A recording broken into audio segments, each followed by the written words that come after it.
नमस्कार, मैं प्रद्युमन जोशीला। हरियाणा कृषि प्रधान राज्य है।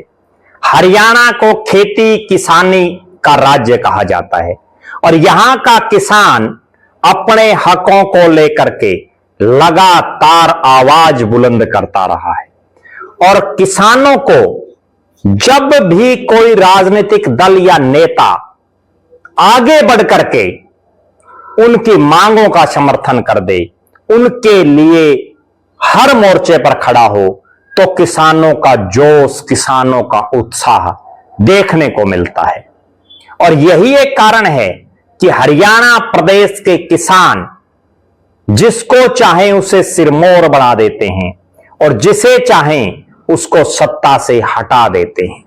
पिछले कुछ एक समय से चूंकि पहले सरसों कटाई का काम चल रहा था, उसके बाद गेहूं का सीजन आ गया और चूंकि किसानी हरियाणा का सबसे बड़ा पेशा है हरियाणा के लोगों का, इसलिए कोई भी राजनीतिक दल हो या कोई भी नेता हो, उसको किसानों से जुड़ा रहना ही पड़ता है। लेकिन हरियाणा प्रदेश में एक नेताजी पिछले कुछ एक दिन से किसानों में सबसे ज्यादा लोकप्रिय होते जा रहे हैं और कारण, जब जब भी किसानों को जरूरत पड़ी, नेताजी सबसे आगे खड़े दिखे और उन्होंने अपने सबसे बड़े पद को भी त्याग दिया। नाम है अभय सिंह चौटाला। अभय सिंह चौटाला जो वर्तमान में इंडियन नेशनल लोकदल के राष्ट्रीय अध्यक्ष हैं, हिंदुस्तान के इकलौते सांसद विधायक वही रहे जिन्होंने अपने पद से इस्तीफा दिया किसान आंदोलन में। 13 महीने तक दिल्ली को चारों तरफ से घेरे हुए किसान, दिल्ली के बॉर्डर जाम और उस नरेंद्र मोदी को झुकाने का काम किसानों ने किया जिसकी तूती बोलती है, जो पिछले 12 साल से लगातार राज में है। लेकिन किसानों के मुद्दे पर नरेंद्र मोदी को बैकफुट जाना पड़ा। उसी किसान आंदोलन में 26 जनवरी का वो दिन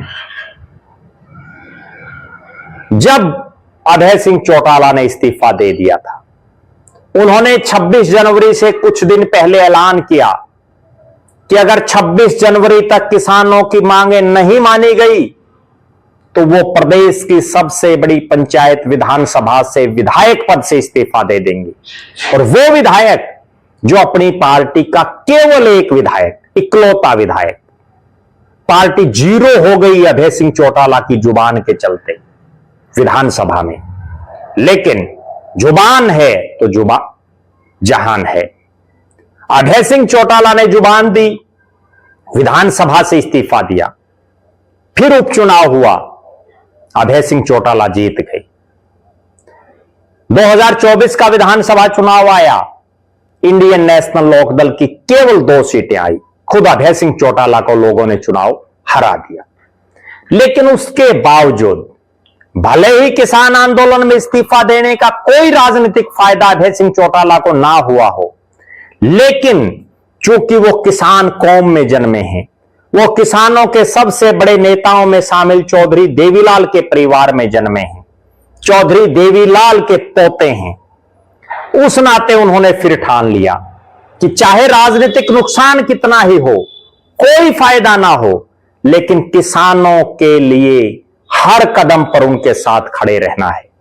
और यही एक कारण है, अब पिछले कुछ एक दिनों से प्रदेश की मंडियों में जा करके किसानों की बातें सुनने वाले, उनकी समस्याओं का समाधान करवाने का काम जो एक नेता कर रहा है, उसका नाम अभय सिंह चौटाला है।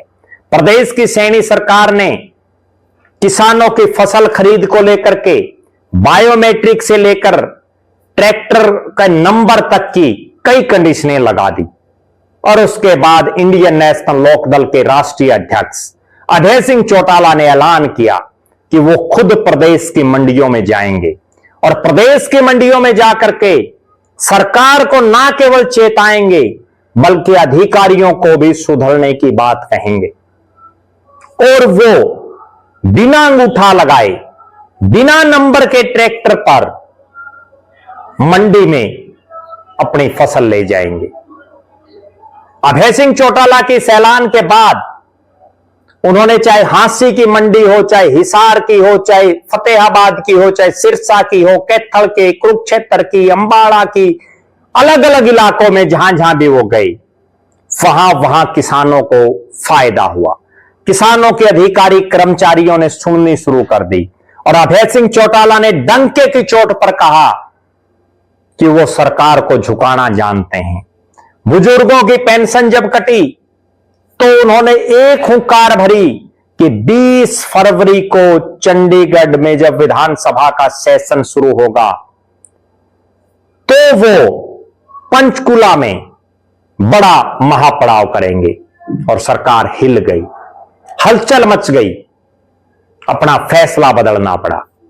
अब फिर से मंडियों को लेकर के जो सरकार ने किसान के ऊपर जो कंडीशनें लगाई, इसमें भी अभय सिंह चौटाला की दहाड़ से किसानों का ना केवल मनोबल बढ़ा, बल्कि प्रदेश की सरकार को झुकने पर और सोचने पर मजबूर होना पड़ा।